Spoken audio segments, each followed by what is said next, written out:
of Podcasts Radio Network proudly presents the Broadcasters Podcast, where we dive deep into the media industry headlines and dissect the digital disruption that diverges the masses into the new media counterculture and away from the media establishment. Here is the king of podcasts. If you would have asked me last week, I wasn't necessarily thinking I was going to be talking about DaBaby as a subject of the Broadcasters Podcast, but you can't escape it.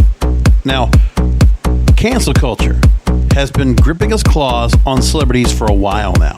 When you get popular, when you have a voice, you have a platform, some influencers get this as well, but it's to a different extent, because when you're a celebrity, that means the lowest common denominator of social media trolls can go out and start making attacks on celebrities, regardless if they like the music or not. Because remember, these are not stans. These are not people that are true fans of DaBaby. They just know who he is, and they're already going to have some predisposition on him of what they think of him, the stereotype. Now, it's going to be deserved. From him, I understand. There's quite a bit that's been written out there this week about DaBaby, and you just can't avoid it. And it's continued to fester itself because now we got to the apology phase of the cancel culture circus. So we get the moment, whether it was now or a week ago or 20 years ago, where somebody gets called out for something they did that is found offensive or touches the sensitivity of somebody out there, whatever it might be. In the last week, we had Olivia Rodrigo get caught up in it. We had DaBaby, and there's been others. I mean, Doja Cat getting caught in it. You had others that's been caught up in the same thing. Like, I mean, I've done stories. What about Matthew Perry getting caught up in this? It happens all the time.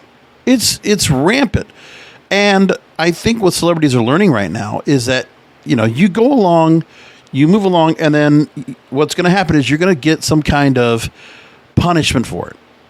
And so now, cancel culture doesn't necessarily destroy or completely crush the people they get, but it's the trend now, and this goes in political circles, this goes in social circles, this goes in cultural circles.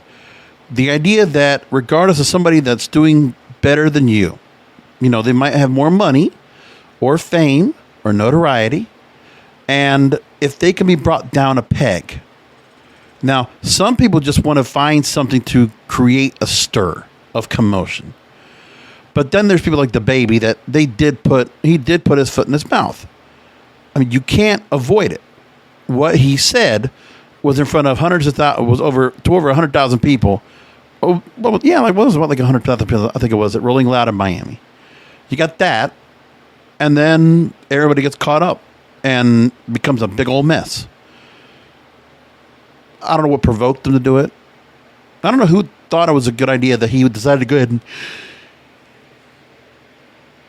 He has a freedom of that microphone. It's live. And people are recording this. And so people were seeing this on stage. Like, it was clear as day. You know, the comments he made, and he doubles down on it. I mean, that's one of those things where the PR people have to come in and say, listen, you're not going to win this argument.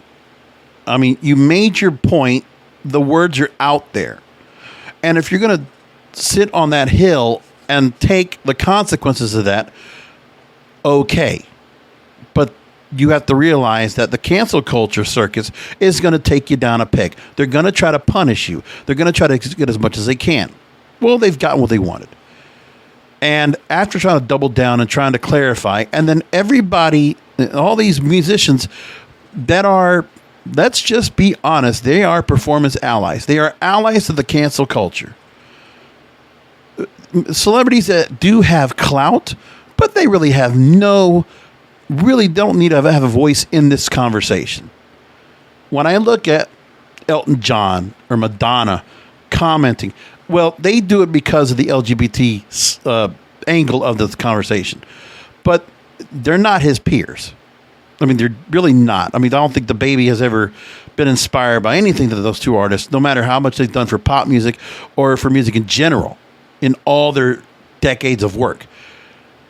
And A$AP Ferg decided to go ahead and bring him down. T.I. to the defense of DaBaby, trying to explain. And and there's people within the community. There's a split between who felt like what DaBaby said, you just brush it off. It's like, okay, he said it. But the LGBT community, for whatever it is, took some comments here. And, I mean, were you worried about somebody that probably isn't so much of a defender or a real proponent of the LGBT community? You're really worried about him saying something? Listen, we have the issue of homophobia in hip hop for a long time. That's not even a question here. And to think that there's going to be a continued progression. Listen, we've gotten some progression out there. We got artists like Lil Nas X that are flying the LGBTQ flag pretty clearly. Young M.A., like you have artists that are clearly flying that flag, and there's a representation of LGBTQ in hip hop. But you are not going to overnight change the makeup of that industry, of that music at all. I mean, you just can't do it. There's a reason why. There's probably an agenda and a narrative because they want to try to make that hip hop music something of their own. I got that. You can go along and try to make that narrative happen. And if you feel like that's going to work for you, then, and the media is more than happy to prop you up, then why not do it? It's a no-win situation. Because now the internet is just so susceptible that whatever you say, whatever you do, it's documented, it's recorded, it's cataloged. And, some people will have short attention spans and will forget about what DaBaby said after a while. But those in the LGBTQ community will probably stay on top of this, and they will, crucify the man for what he's done. Listen, he made some comments that just don't sit well. I don't have a dog in the fight. And the other thing is there are people that are in the cancel culture circus that don't have a dog in the fight either. Because there are allies out there that are trying to pile on. And what good does that do? It's the consequence you get of becoming famous, of becoming an influencer, whether you're a micro-influencer, macro-influencer, or you become a celebrity of whatever shape or form. If you're a content creator, if you become famous enough, you will be susceptible to this too. But then I always talk about, don't try to say anything that you have to apologize for. That's a Tom Likas quote. And to be able to keep your integrity and your reputation without having to feel like you have to be critical of what you say, that you have to hold your tongue on certain things that you believe and think and feel. I mean, to be able to be steadfast and know that you're on the right side of the argument, because sometimes things are being said. Now, I'm not talking about DaBaby, but in other cases, some people might be on a different side of the argument that people agree with. But when others on the other side disagrees, it's a pile-on. It's a complete crucifixion of someone because they disagree. DaBaby, his comments were not a disagreement. It was just, they were taken as slurs. They were taken as, ignorant, stubborn remarks. Right. There wasn't a reason for it. I mean, he never had to say it, but he did. And I think he's probably taken the consequences that he had, and now he's got it. But here's what happens, okay? What's the worst that happened? The real thing is, okay, he did do an apology, which was probably staged and put together by his management team and his publicity team to make sure he saves face, because he did lose some gigs, some large festival gigs, which I'm not going to go through and run through all the stuff they've done. But then the biggest thing, which it's really not much anyway, but his remix in the song Levitating with Dua Lipa, which has been a top listed song, top 5 song in radio airplay, and a top 5 song on the Billboard Hot 100. Well, that song is about to drop because stations have stopped playing it. They're now playing the original version of Levitating with Dua Lipa. The DaBaby remix is basically, it's as if it's disappeared from existence. I don't think anybody's going to really lose sleep over that because DaBaby's mix was fine. It wasn't anything that really added too much to it. He added some significance to it, but the song itself didn't have to have the DaBaby remix, but it did. And Dua Lipa, because she collaborated with DaBaby and being a very large active proponent of LGBTQ, I mean, that's the woman I care to listen to if somebody was really offended by it, as a voice that could speak for the community. Like, I respect Dua Lipa a lot. I think she's an amazing artist, extremely talented. I love all her music going back to Hotter Than Hell. Okay. She is, I could be the one. I mean, there was just great songs that she's done, and she has been very active and very vocal. And I could appreciate her having a cause, having a mission, having a purpose. And she's such a big pop star that, you know, when she says something, people are listening. So the fact that she wanted to go ahead and pull back on DaBaby and the relationship she might have had from this collaboration, like, it's out there. Now she feels bad about it, and I can see the justification for it, absolutely. And now we're here, and it upset quite a few people. But they're just words. Why is it taken so badly? You know, ignorance out there. I mean, the audience is going to listen to him and pay attention to what he's saying. They're going to have the same mindset as him, most likely. Because did anybody really give a backlash at the festival, at Rolling Loud in Miami? Did you hear boos, hisses, or remarks from the crowd out there? You didn't hear a response. As far as I heard, I didn't hear a response. I don't think anybody was caught up on that. His fans that came to see him in the rain, in the heat, in the humidity in Miami, they were there for him. They were there to go and sing along to all his raps. And I don't think I heard any of his fans call out, any of his stands come out and really comment. Did you? What happened was this got viral. Obviously, with somebody being able to put it out there, it got viral. The comments got out there. They were clipped. Now, it's one of those things also where sometimes this cancel culture circus will take somebody's comments out of context. That's especially in the politics realm. Things are taken out of context, and then the full contextual message that's being put out will then finally be brought to light. And then, of course, nobody's going to care because they only heard about what they heard the first 15 seconds, not the full minute of what was actually being said when somebody was trying to make a point. They just found a way to isolate something that was being said and go. Same thing that happens here in celebrity. Same thing that happens in show business, where what DaBaby said, it was quite a bit of context, so you can't dissuade anything about what he said. But this is a lesson to all of you content creators out there. You have to pay attention to what you say. But also, this is where you're always aware and cognizant of what you're doing and what you're creating. So you don't want to be careless. Okay? You can have your opinions, your comments, and things that you do, but random comments like this, that doesn't help anybody. Okay? I mean, DaBaby's not the kind of person that's putting himself out there from a social aspect to be very charitable, as far as I know, or being very generous, or being one of those likable types of artists that people are going to be fall in love with. He's just not. He has a particular message, a particular thing about him. That's what he's going to do. But everybody decided to go ahead and take him down. And I know there's other people that will feel like there's certain people that just need to get taken down a peg. And people just have a hatred and a vitriol for certain celebrities that become famous. And like, haha, we're going to get you. Revenge is sweet. A dish best served cold. Go for it. Because the cancel culture circus allows it.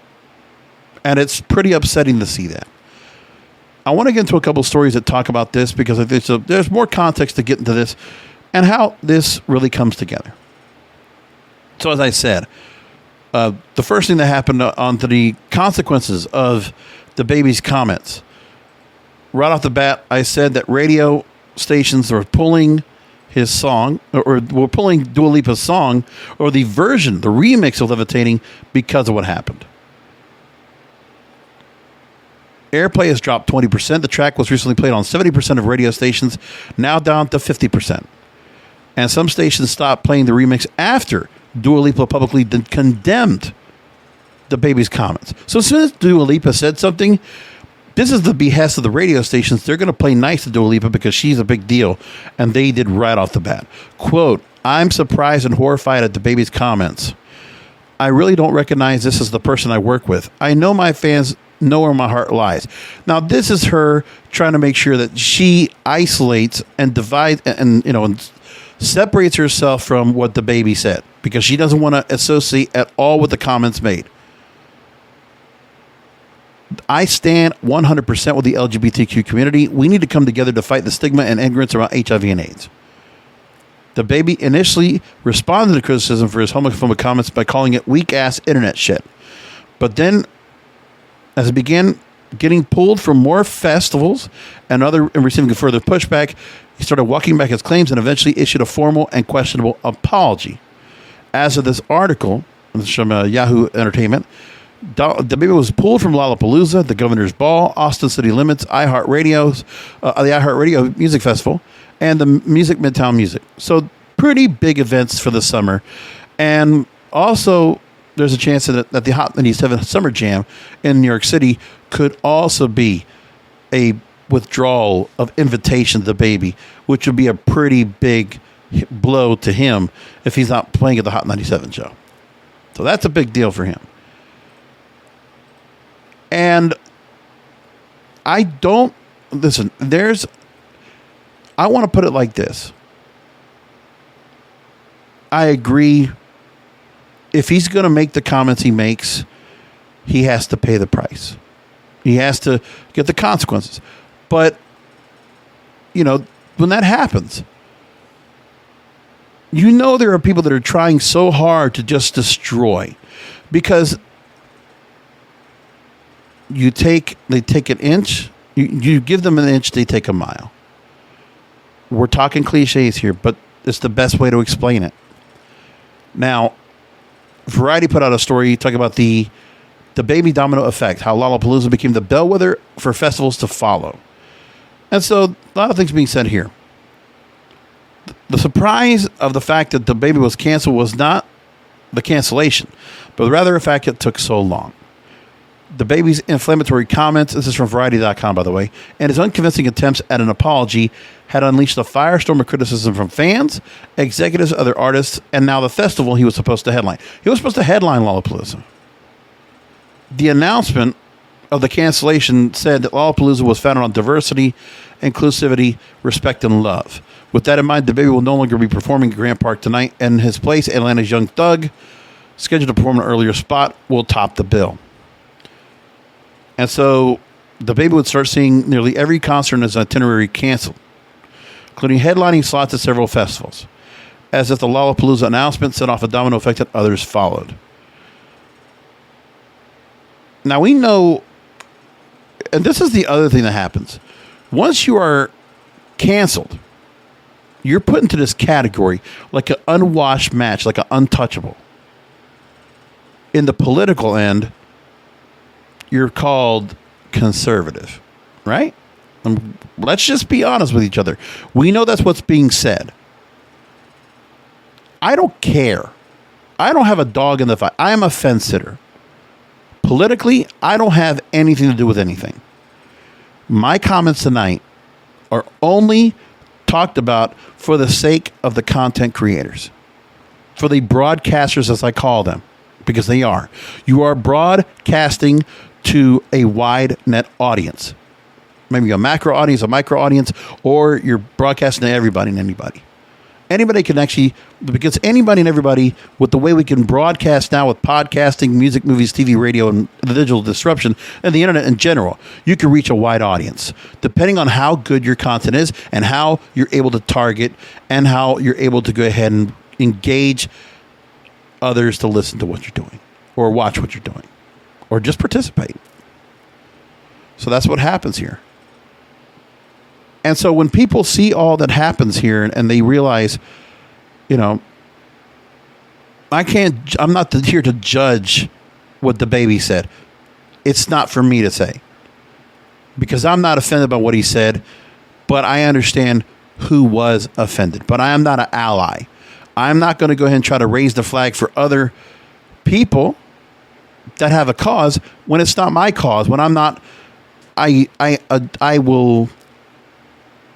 not there to directly involve myself and support the cause, but from afar, I respect the cause. Like, all I'm giving is respect to the fact that, yeah, I can see why the LGBTQ community wanted to take a scalp. A cancel culture scalp. They got it. They hit him in the pocketbook. They hit him in his reputation, which has already been bad in the first place. We'll talk about that in a few minutes. That's understood. And, you know, what are you going to do? You can't control everybody. And, you know, when somebody's that big, you know, this guy's known to make some mistakes criminally. And as far as we'll learn, he's also made the point where he's also gotten himself caught up in some other controversies where he's also made comments or has done some things that have been offensive and have hurt certain people. But for me, I don't care to be. This is like, and I try to say this with sensitivity, folks. You know, there are organizations that practice cancel culture, that they are the arbiters. They are the causation of cancel culture. That's, you know, people can have that. It's a free country. But and then people want to be involved. They want to be, you know, directly involved and directly attached and voice their support. But, you know, on one of my podcasting series, I always complain about performance allies. For people that are acting like they need to go and say something, they need to have a word. When we talked about the blackout on Instagram after George Floyd, the performance allies, when we started seeing what artists and celebrities were doing during the pandemic, trying to go and hold up for a cause, when they really have nothing to say, when they might be being told to say something like, and, you know, the same thing goes with, you know, influencers and other people that feel like they have to say something about religion or politics or culture or whatever. But that's part of the mainstream culture, because the mainstream culture expects you to ally, fall in line, make your comments known. So when something happens and a celebrity needs to be called on to do their thing and actually speak up to something they probably don't even care about, they're going to be forced to do that. News stations and the journalists that are out there and the reporters, the anchors and all, the writers for newspapers or blogs or magazines, you know, they don't get to go and choose some of the stories they have to write. They'll be forced to put their voice to something, and they will be forced to also make their comments known, even though they really don't have a dog in the fight. The fight should be left to those that are directly involved, the ones that really do matter. When something directly affects the black community, let them speak. Okay? They should be given the room to speak, and they should be the ones speaking. And let the community be represented by everybody in that community. Ones that are in favor, those that are against, of whatever it is. LGBTQ, same thing. A voice in a room. But we don't have freedom of thought, freedom of speech so much. You know, there's that comes with certain parameters. And so when you do say something, it's not like you're going to get, you know, thrown into some political prison. No, but you are going to get punished for it. A social media ban, or, you know, taken down for community guidelines, or like at DaBaby, you're going to get canceled from events. You're going to take some losses in your pocket. At a time when, you know, if you put out an album and you have, you know, quite a few songs that are out there, you're pushing singles and you're trying to push some records and you're trying to help you're working with your record label to go and push things out there, and it doesn't happen. But I will give this as well. I got to get credit here. Now, Lollapalooza was the key that picked the lock. Variety tells this story, and I think, you know, Perry Farrell of Jane's Addiction and Porno for Pyros fame, I appreciate what this guy did. You know, great artist, by the way. So according to insiders, the internal debates between Lollapalooza organizers C3 Presents and Live Nation heated up Friday night when festival founder Perry Farrell purportedly got on the phone with DaBaby, but was not swayed by their conversation. According to Billboard, DaBaby also promised a video apology to be aired at Lollapalooza and the other festivals in which he apologized more sincerely to the LGBTQ community, but it never arrived, quote unquote. Saturday, organizers abandoned efforts to allow DaBaby to use the platform to make a positive statement. And that's when the decision was to make Young Thug the headliner of the show. Key executives at DaBaby's label Interscope, as well as top brass at Universal Music Group, were also said to be extremely upset by the rapper's remarks. So his label didn't like it. And you want to talk about who's going to really be upset? DaBaby's Rockstar, featuring Roddy Ricch, was among the biggest songs of 2020, moved 7.2 million units to date, by the way, according to Alpha Data Music. Complicating matters further, the company is in the process of an IPO expected to launch this month. For business purposes, DaBaby fucked up. Royally fucked up. I mean, no matter what, that's another thing. How in the world does Interscope and UMG not make sure this guy goes off the whale? Okay? Because something like this can hurt his career. And this is the part that doesn't get talked about. Because the punishment should not necessarily have to come from the people, the public, the cancel culture circus. His record label's doing it. He made the mistake. And then look at the implications on this and the corporate end of this big, fat corporate label. They're up for an IPO. They're trying to make money. And this guy he's stirring shit up inadvertently for no reason whatsoever. So Lollapalooza, Perry Farrell and his team, Live Nation, C3, they gave him a chance. They gave him a chance. They would have let him on. But then the domino effect, like Variety is saying, that's what happened. Once Lollapalooza says canceled, we're not going to touch this guy. Because they know the headlines are going to come from it. And the cancel culture circus that will come along with pitchforks and torches ready to take that show down. Because then you're destroying the business. Because then all those shows get tarnished. It becomes a cancer environment. And there's nothing to control that. Like, you're taking a risk. And for business, I understand why they canceled them.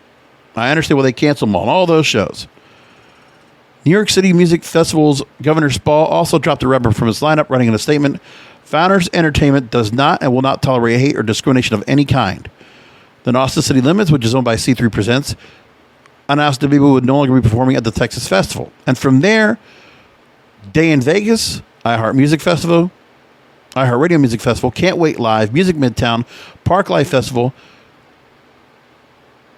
The only appearances that are left are Hot 103 Jam, Summer Jam in Kansas, and New York's Hot 97 Summer Jam. And those are susceptible to see him dropped altogether. And here's the other thing. When you have this cancel culture circus, there are organizations that will mobilize. And you know, every particular persuasion, gender, race, color, creed, they all have their organizations that will come right up and they will attack. All they're looking for is the opportunity to attack. So GLAAD, along with 10 other national LGBTQ and HIV/AIDS organizations, released an open letter to DaBaby requesting a private meeting to discuss the facts about HIV and how it is a preventable and treatable condition, and discuss a long-term opportunity for him to pass along the education to his fan base. Now, you want to make up for what you did. Sounds like a good idea. Listen, if DaBaby wants to go and do the right thing here, get, educated on it, maybe do some PSAs out there, it's not a bad thing. Like, turn this around for some good. Because nothing's being talked about HIV and AIDS anyway. So him being a spokesperson to explain that I had to understand it better, and now you can too. Because there should be talk about that. It hasn't been talked about in a long time. Certain subjects lose flavor because they're not the flavor of the month. They're not something that's very popular to talk about now. The letter read, quote, "We heard your inaccurate and harmful comments at Rolling Loud, and I've had your Instagram apology. However, at a time when HIV continues to disproportionately impact Black Americans, and queer and transgender people of color, a dialogue is critical. We must address the miseducation about HIV, express your comments, and the impact it has on various communities. Now, if this is an honest and sincere olive branch, DaBaby should take it right now as a good token out of respect. He should take it. Because right now, good publicity is what will turn this all around for him. He needs to do this. I think it should be a good thing he does. What remains unclear is whether or not DaBaby will be paid for any of the performances. When it comes to festival contracts or morals clause, is not usually a stipulation forced upon any act by organizers. As for payment when an artist is pulled the morning of the headlining slot, it's likely he kept a deposit, typically 10% of the performance fee, which in DaBaby's case would have netted about $200,000 based on a rate of $2 million. But the cancellation could have gotten DaBaby as much as 50%. He's got big money agencies and management that are on his side, no matter what. Reps for the rapper and Lollapalooza did not really respond to varieties of requests for comment. However, one thing is clear from the past 12 days of DaBaby's career, in the 2021 music world, homophobia is bad for business. Another story that brought up about this is the music industry holding DaBaby accountable. So, the cancel culture circus has justification in this case. But this just opens the door for them if there's something that should not be so criticized, but they will do it anyway because they can. If they can get away with it, they'll just do it. So NPR puts a story out from Wisconsin Public Radio. I'm going to take this from the comments that he actually made. Quote, if you didn't show up today with HIV, AIDS, any of them deadly sexually transmitted diseases that will make you die in 2 or 3 weeks, put your cell phone light up in the air. I don't know why he said it. I don't know what prompted him to say it, but that's up to him. DaBaby has grown into a critical and commercial superstar in recent years, reigning over a powerful audience with millions of followers on social media, has won BET Awards, nominated for Grammys. The swift fallout from his remarks could signify a change in attitudes toward what the music business will tolerate when it comes to explicitly offensive and exclusionary language from some of its biggest stars. And it's not the first time that DaBaby's been accused of bad behavior. At the same Rolling Loud festival, for example, he followed Megan Thee Stallion's performance by bringing rapper Tory Lanez on stage, who Stallion allegedly shot her in the foot last year. Since the uproar, DaBaby has tried to be about peace and understanding his efforts to counter the fallout. In a second apology, he did write, quote, social media moves so fast that people want to demolish you before you have a chance to grow, educate, and learn from your mistakes. Kevin Powell, who's written extensively about hip-hop and toxic masculinity in American culture, says the language of DaBaby's apology is important. Quote, I believe in counsel culture, not cancel culture. This is the right direction that Kevin Powell makes. Let me read exactly this again. I'm going to take it from the top. Because if you're going to get yourself out of this mess, and if you make a mistake like this, which you shouldn't be making these mistakes. This is a young guy, and, you know, he feels like he can do it wherever he wants, say whatever he wants. He feels like he's got a lot of power, a lot of influence, a lot of autonomy. You know, this guy can do no wrong. He could say no wrong until he did. So here's what Kevin Powell says. Let me take this again. I believe in counsel culture, not cancel culture. Do we just want to keep canceling people out because of their racism, their sexism, and homophobia, transphobia? Or do we actually want to educate people so we become a more educated populace so this does not become a normalized thing? But I want to put a caveat there. Sure, you want to counsel, that's understood. If the other person, the one that you're trying to counsel, is receptive. But if him or her are not, then don't. Then you just leave it alone. And let things happen how they do. You're not going to change everybody. You're not going to transform everybody. But if you feel like some people will do that, it would be good. Powell hopes DaBaby will do a lot more than just apologize for his behavior to protect his career. quote, he has to be serious. No matter who you are, you have to be serious about making amends. You have to become an advocate for women and girls. You have to become an advocate against homophobia and transphobia. You have to make amends by your actions or your deeds. It just can't be an apology just because you're trying to save your career. The uproar underscores how cultural attitudes about sexuality and pop music are changing. Right now, the openly gay rapper Nas X has 2 hit songs and was recently profiled in the New York Times Magazine. And that they're something like a Lil Nas X and his career and his success feel like that is a signal of progress, but there's also said the work towards a more inclusive music industry is far from over. Well, maybe that's never going to happen. But all you could do is offer counsel. But for those that want to try to change people into their way of thinking, that's when it becomes dangerous. It's okay to counsel. But when you cancel because you're not going to get somebody to change, and that person's just going to stay who they are, and then you're just going to say, well, okay, if that's what it's going to be, then we're just going to destroy you. We're going to crucify you. DaBaby doesn't need that. But he should come to grips and understand that what he said obviously hurt a pretty big, could have hurt some of his audience, for all we know. But, I mean, who knows if there was a lot of people in the LGBTQ community that bought his records. They could have. They definitely would have bought Dua Lipa's record with him featured. They could have definitely bought the Rockstar single. I mean, there's got to be some understanding about, the isolation and the, just creating something that would just turn an audience away from you. And there will be people that will not be in the fight for the LGBTQ community, but they'll say, you know what? This guy's being insensitive. I don't want to buy his records anymore. And they'll just do it because you just think he's just a bad guy. Like, what kind of thing is that to say? So if there's in the outside, yeah, that's what you do. It's always been the thought about, okay, you want to boycott, you want to take away money, then you don't buy his records, you don't listen to him. Sure.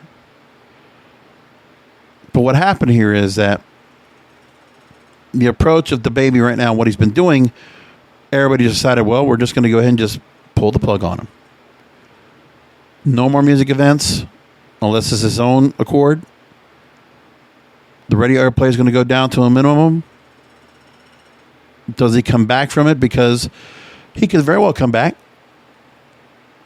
But at this sensitive time, with this cancel culture circus and the power they have and the control that they have, we're not like the way it was before. We're like, okay, you can blow off something that's like this kind of negative press. In some cases, we know that the P.T. Barnum phrase, bad publicity is good publicity. Well, it's not like that anymore. We're going to keep it in music and radio now for the remainder of the show. Saw a story from Korea Times. Popped up in my Google feed. And I thought that was an interesting story because it was a defense of BTS and how things have worked out for BTS to continue to be featured as the number one song, with their song Butter to be the number one song in the Billboard Hot 100, based only on sales. They're not getting the kind of radio airplay that Dua Lipa's getting, or Olivia Rodrigo's getting, or Justin Bieber, or Ed Sheeran. It's just not. Or Doja Cat. But BTS has held that top spot now 9 weeks, I think it is. Yeah, they just beat Driver's License for the longest running number one song of 2021. And here's what we got. From Korea Times, following its May 21st release, Butter reigned atop the chart for 7 weeks in a row before yielding this top spot to another BTS anthem, Permission to Dance. The former, however, dethroned the latter only a week later and has since ruled the chart for 9 non-consecutive weeks as of this past Monday, as I record. So the K-pop megastars have hit an apex in their career with his feat, but their accomplishment deserves more attention for many reasons, according to recent experts. Talked to was music journalist Maria Sherman, who authored a 2020 book, Larger Than Life, a history of boy bands from NKOTB to BTS. NKOTB is New Kids on the Block. Quote, for many, the Billboard charts are still the ultimate barometer for achievement, and there is no more reputable way to show success for an artist or what the biggest song in the U.S. is at any given moment. There are, however, some voices in the U.S. criticizing the 7-member group and its global fandom ARMY for skewing the Billboard chart. Well, they have. I mean, to buy the same song in different packages and different remixes and different setups, it's crazy. So here's what's being said. They insist the fans who often get involved in mass streaming or bulk buying to help their singers secure the top spots are preventing it from reflecting the actual popularity of different songs. In fact, the fairness of these tactics has long been a hot talking point in the Korean music industry, too.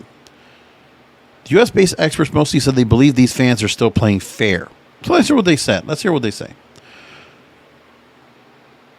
Chris Molanphy told the Korea Times, he's a chart analyst and pop critic, he said, quote, as long as they're not cheating, for example, are artificially boosting streaming on or sales totals with robotic replays or fake purchases, it is totally fair for them to buy all the remixes or buy a song on vinyl that they've already had as a download.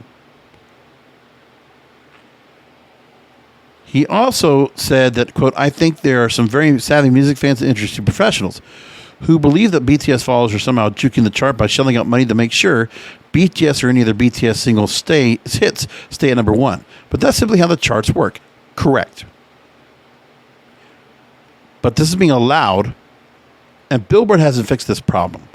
So they refer to Justin Bieber and Ariana Grande doing the same thing, bundling sales to prop up their position on the chart. In the past, diehard fans would request their favorite songs on the radio to bump up those numbers, but there's nothing illegal or unethical being done here. No, it's within the rules, but that's why I said Billboard needs to change that, because BTS is not the most popular artist right now. They don't have the most popular song across all three factors of streaming, viewing, sales, and airplay.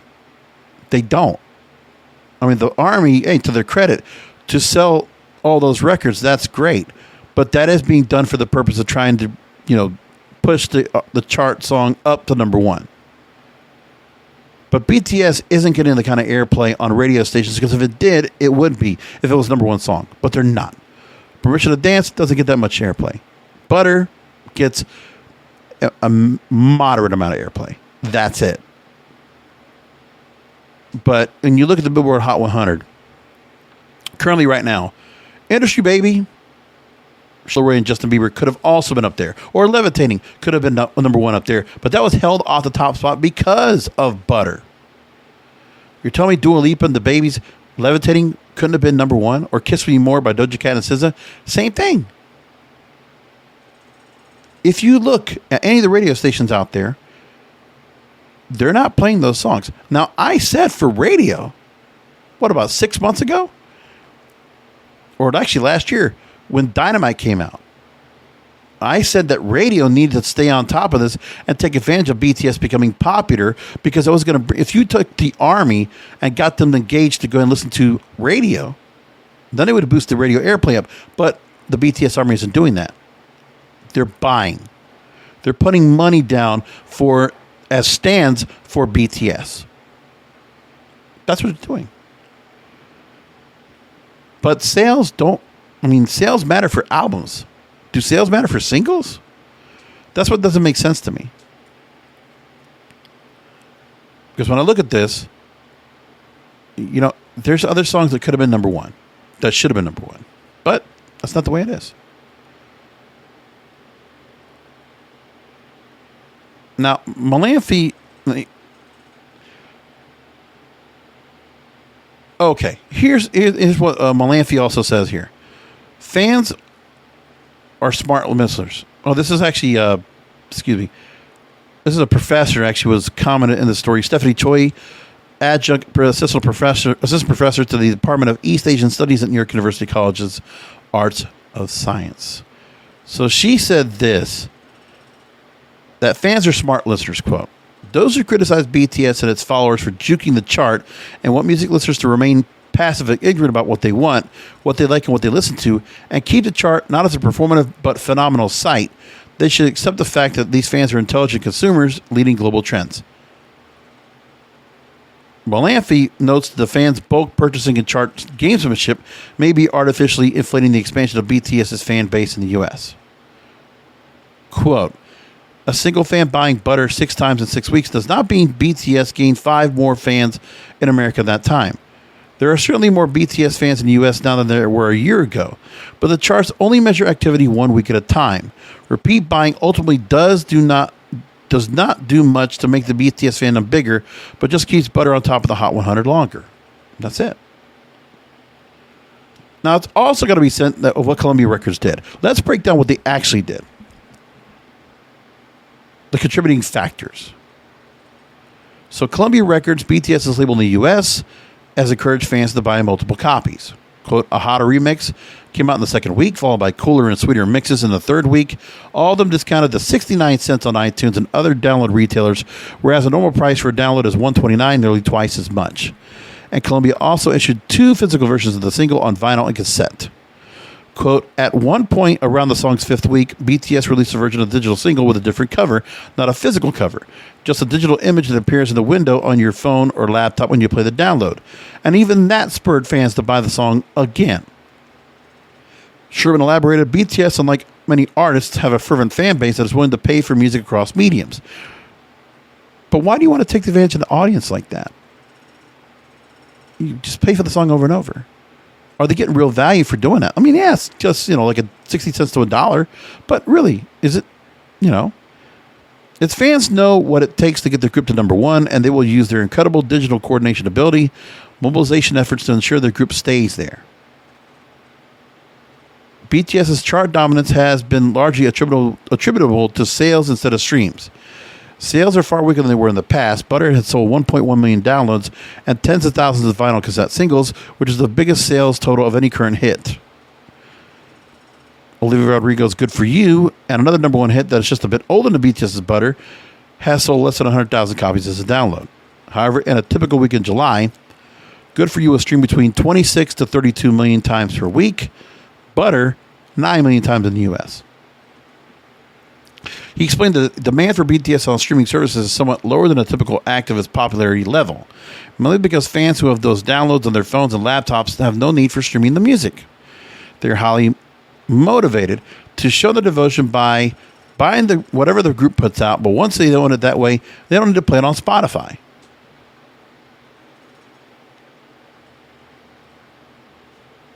Radio's not helping it. Now, Dynamite did rank number 1 on the Billboard Hot 100 Songs chart, ended up peaking at number 10 on the radio songs chart. So radio airplay, BTS doesn't get the kind of clout. But BTS ARMY, instead of having to buy the music, this is the process that's right here. But Chris Malamphy right here makes his point. Why don't you want to request a song on radio so that more people, a mass audience, can listen to it? Because all you're doing is buying the records for yourselves.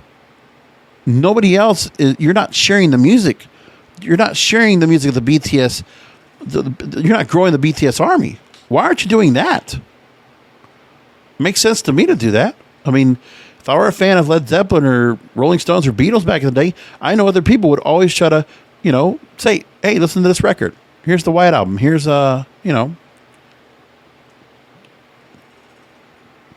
take a pick. Because if you think your music's so good, then why aren't you sharing it with other people? Like, why don't you get the song played on radio so that people that want to listen to BTS will? Because if BTS was such a big, popular group in the U.S., then their songs would be played 100 to 120 times a week on radio stations. So here's what the radio market's done. The radio presence has been growing since its first Unleashed language song.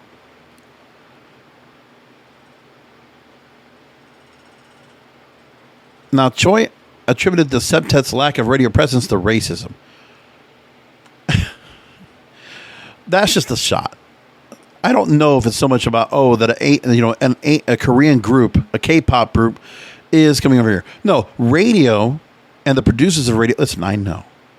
The radio program directors, the folks at iHeartRadio and Entercom, or now Odyssey, and, Cox Media and all these other companies, Alpha Media, Town Square, all these others. Okay, they want to trust that an artist will come out. Like, is BTS going to be able to perform at an event? Can you get BTS on tour and concert at one of these shows? That's the question. Because it sounds like the BTS Army doesn't come out for concerts. Like, BTS, I would imagine it would make more money if they were in concert, as opposed to them being, just buying the records and the kids just stay at home listening to the songs on Spotify. Like, how does that help? I mean, there is a thought process where radio would help to get the music out to more people to listen. And the fact that they're not coming to the radio stations to perform, which is why radio would actually play certain artists, because of the artists were accessible to be interviewed on said radio stations. Right? It's simple. I mean, has Ryan Seacrest or Elvis Duran or Bert, or, pick a morning show. The Joe Show, have any of these shows had the chance to interview BTS? Do we know if they have?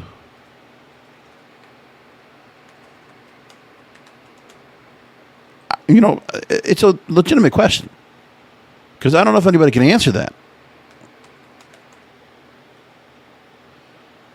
So it looks like that BTS has been on Elvis Duran, for example. Okay, that's good. But let's see if they've been on other shows. That's the question. Like, if I go looking around, has Ryan Seacrest interviewed BTS on radio? If I just do a Google search, well, looks like they have. But that was 2017. And it looks like they were on 2020, but that was at the Grammys. But BTS hasn't been out there long. I mean, that's the other thing. You got to ask yourself the question. Okay, for BTS, they were on back in 2019 on Elvis Duran, 2017 with Ryan Seacrest. I'm making my point here. Well, the songs are hot right now. Are they even being featured in radio interviews anywhere in Top 40 radio? No. Are they in concert right now? Are they actually here performing? No. They might be doing TV appearances, sure. But are they in concert here? Like, is there a BTS US tour? Do we know about that? If there is, it's going to be 2022.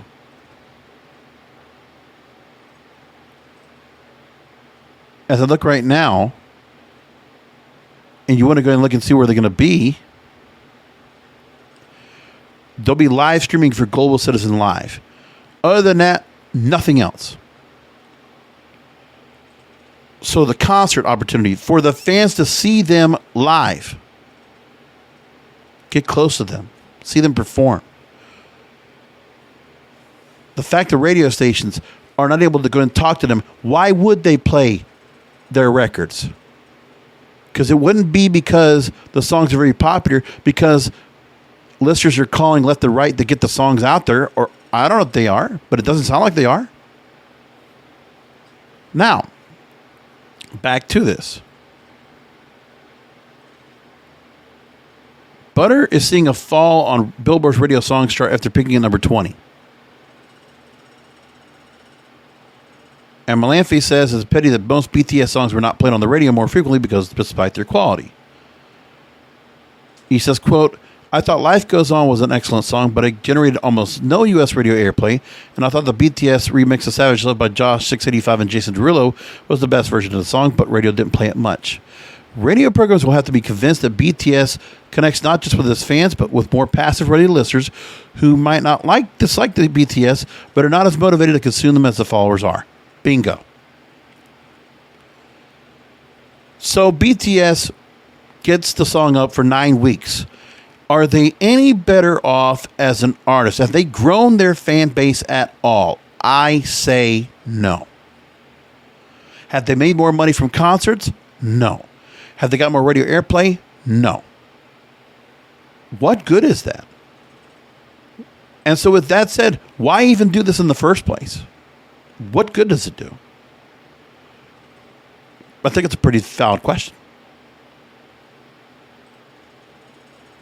Okay, 2 other stories I want to bring up here, which, I actually one story I want to bring up, and I'm going to hold it off for next week, is one of the DJs at KRQ or K-Rock 106.7 FM in Los Angeles. Kat Corbett is exiting, and she reflects on 2 decades of the station and the struggles facing alternative radio. I'm going to table that for next week. But one thing I got to bring up now, which is kind of funny, is August 1st, 2021 marked the 40th anniversary of MTV. Talk about counterculture. Music television. Yes, I know. I remember when MTV was music television, and I loved it, and I watched it a lot. In recent years, it's become 95% reruns of ridiculousness, handful of reruns of 20-year-old movies like Joe Dirt, and limited first-run airings of legacy shows like Teen Mom and Catfish, the TV series. This is from Variety.com, by the way. It's been a cliche for years to complain about what happened to the music on MTV. The cable network programs a grand total of 1 hour and 10 minutes of music programming a week, the 10-minute Fresh Out Live on Fridays, and a 1 hour Fresh Out playlist on Saturday mornings. But the music question has been mute since the mid-2000s when videos went to YouTube and Vivo. The larger issue is what happened to the programming period on MTV. It's a zombie channel. And for those of us rooting for the brand, it's a sad sight to see. MTV meant so much to many of us growing up, especially those in our 40s, the evolution of the channel stings extra hard. As recently as 10 years ago, MTV still felt like it had a finger on the pulse of pop culture. And that was long after it moved on to embracing a younger millennial audience, leaving Gen Xers in the dust. But MTV is a brand that Viacom CBS continues to embrace, even though recently renaming its portfolio of cable brands to MTV Entertainment Group. But again, it's less about those channels, more about MTV Entertainment Studios producing as a whole, and especially for Paramount Plus. MTV is alive and well, but not on MTV. MTV's The Real World Homecoming New York did not air on MTV, but on Paramount Plus. And MTV Documentary Films is continuing to grow into a top-notch label for documentaries, getting Emmy nomination for 76 Days, a film that ran on Pluto TV and later Paramount Plus, but not on TV. Classic MTV and VH1 titles like MTV Unplugged and Behind the Music, they're being pushed to Paramount Plus. But then going back to linear MTV, what to do with a legacy linear brand on autopilot? And this writer here for Variety, who is Michael Schneider, said give it back to the 40-year-olds. But yeah, we could go back and talk about how well it was. There are MTV music video channels on Pluto TV, MTV Classic, and others.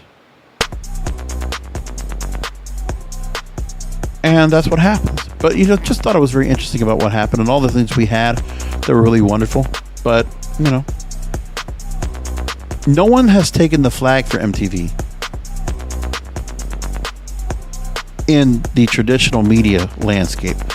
But it is, I feel like the TikTok generation is what MTV would be today. The same kind of spirit, energy, hunger and appetite for music, comedy, culture. It's on TikTok, it's on Instagram, it's on YouTube. But it's no longer on MTV. It's gone. And it's not coming back. That's why the importance of this digital disruption is so important to everybody out there. And I'm very happy to talk about it here and every week here on the Broadcasters Podcast. And I appreciate all of you listening to the program tonight. And, if you have any comments for me about what I said, then please go ahead and, email me if you like. You can go to kingofpodcast.com. I got a contact page there if you want to write there. You want to email me kingofpodcasts@yahoo.com, or hit me up on my social media channels, I got Instagram, TikTok, Facebook, Twitter. It's all there. Go look for it. Also, kingofpodcast.com, and also on my broadcasterspodcast.com page. All the links for the shows here, and you can also write to me there. You can also find links to my social media pages. You can reach out to me there if you like. So we'll leave it there. We'll come back next week for the Broadcasters Podcast. Remember, content is king, and the control of your content is in your hands. Thank you for listening to the Broadcasters Podcast. Find all the links to subscribe to the show by going to broadcasterspodcast.com. And don't forget to check out the King of Podcasts wrestling program, the Wrestling is Real podcast, exclusively at wrestlingisreal.com.